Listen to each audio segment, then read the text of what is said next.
The crab stretch is a great stretch for the front delt, the chest, and if you can get it just right, even the biceps sometimes as well.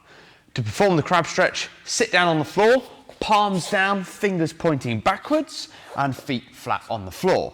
For most people, you can start with just shuffling the bum forward until eventually you feel a stretch in the shoulders. However, if you need to take the stretch deeper, bring your feet in a little bit more, rise up onto your heels and send your knees forward.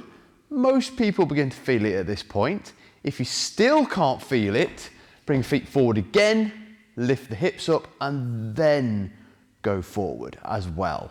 And you should be able to feel that in the front of the shoulder. Now, when your hands are behind you, they're going to be that way round. If you think about twisting your little fingers together, they won't move because your hands are sat on the floor. You will help stretch off the bicep a little bit as well.